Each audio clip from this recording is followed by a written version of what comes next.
Isa ring matapang na nakipaglaban, nakipagmurahan sa harapan ni John Vic Rimulya. Pakinggan natin si kapatid Magdiwang. Assalamualaikum warahmatullahi wabarakatuh. Alam niyo ba kaya Magdiwang? Kasi ayaw ko sa Magdalo eh. Traitor yun eh. Taksil sa bayan natin ang Magdalo. Alala nyo, Trillanes, isa yun sa ugat kaya nakulong yung mahal natin presidente. Magdalo yun. Ako, Magdiwang ako. Magdiwang ang grupo ni Andres Bonifacio na nakipaglaban para lumaya ang bayan. Mula Luzon, Visayas, Mindanao. Umangon po tayo mga kapatid.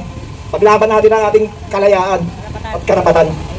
Palayasin natin si Marcos. Na naghahari sa Pilipinas. Hindi naman ganyan yung Pilipinas eh, pero parang turing niya hari eh. Diba? Para bang si Marcos, yung bang pakiramdam niya eh, pati tayo, pag-aari niya. Kung anong sabihin niya, susunod tayo. Mali, diba? Mali! Mali! Mali! Babaksakin natin ang diktadurang Bongbong Marcos. Palayasin natin siya ang kapangyarihan na sa atin. Sindikato! Sa ating mga Pilipino ang kapangyarihan. Sindikato si Marcos! Palayasin natin ang gobyernong Marcos at ang kanyang mga kasabwat. Hindi nila pag-aari ang Pilipinas. Biruin nyo, ugali ni Marcos. Ginagawang private army ang Armed Forces of the Philippines. Ginagawang private army ang mga pulis. Nag-aasik ng tyranny sa atin. Kinakawawa tayo. Tinugutom tayo. Tinatanggalan tayo ng karapatan. Para bang pag-aari nila tayo. Mali, diba? Palayasin natin sila.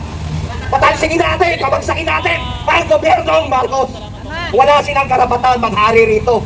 Hindi sila hari. Nilagay lang natin sila dyan para magsilbi sa atin. Pero pakiramdam ko, kita mo, putang ina Rimulya na yan.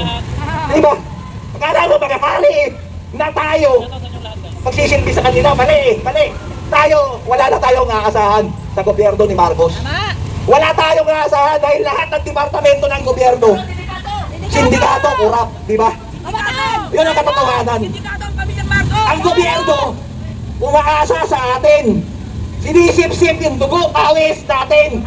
Samantalang sila, ninanakaw nila yung dugo at pawis natin. Panahon na, nananawagan po ako sa mga kapatid natin Pilipino. Palayasin natin ang gobyernong Marcos at mga kasabwat nila. Huwag sila mag-ari-arian dito. Hindi nila tayo mag-aari. Hindi sila ang may-ari sa Pilipinas. Atin ang Pilipinas sa sambayan ng Pilipino. Binalikan mo kasi yung kasaysayan eh. Kasaysayan ng revolusyon ng Pilipinas. Nakita ko ron yung mga kataksilan. Nakita ko ron yung mga pagkagahaman, pagnanakaw. Nakita ko ron. Kaya nalulungkot ako eh. Hanggang ngayon, paulit-ulit na lang na nangyayari sa atin. Hindi na tayo makaahon. Hirap na tayo. Yung kataksilan. Puro mga taksil sa bayan, sa atin. Yung pagnanakaw. Walang katapusang pagnanakaw. Mga gahaman. Ako matagal akong naging aktivista.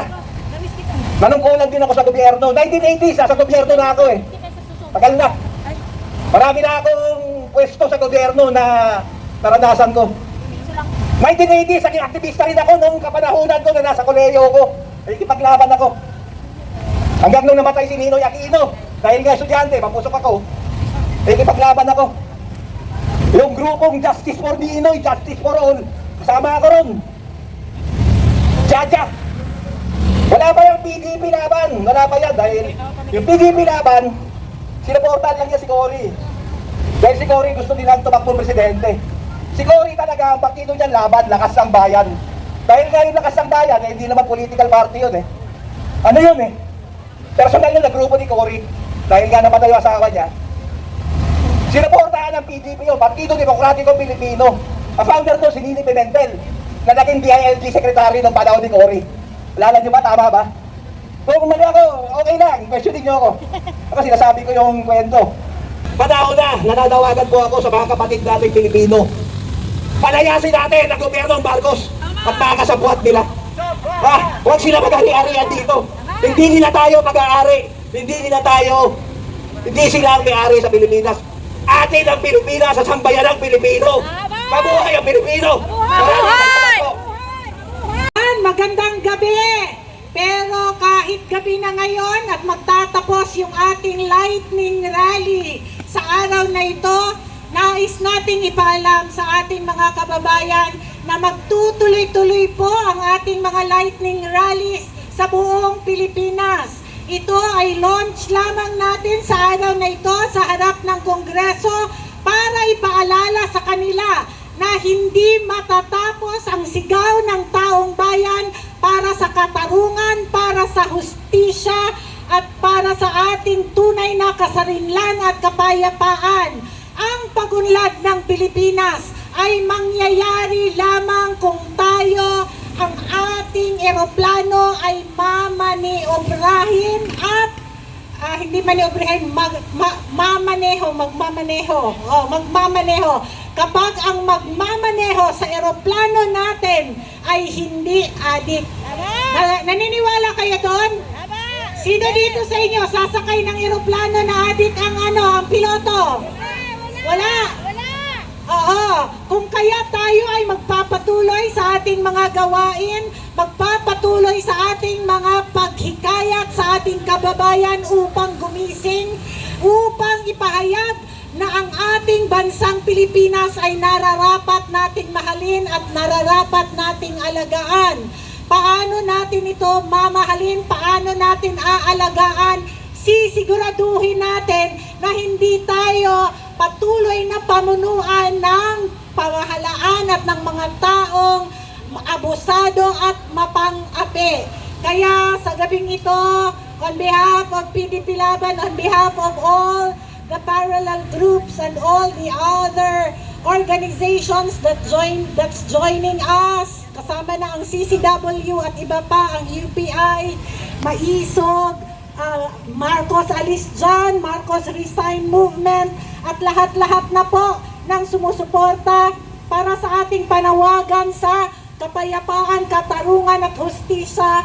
Nagpapasalamat po kami sa inyong lahat sa pagsama sa atin ngayon at abangan niyo po ang mga susunod pa nating mga motorkada, caravan at People's Congress at saka mga lightning rally sa buong Pilipinas. Hanggang sa dulo, walang bibitaw! Walang bibitaw! Walang bibitaw! Walang bibitaw! Walang bibitaw hanggang Ay! Presidenteng Bangag hanggang may buhay! Lalaban tayo! masarap mahalin ang Pilipinas! Mabuhay! Maraming salamat po. Mabuhay po tayong lahat at mag-ingat sa ating pag-uwi. Salamat po sa inyong lahat.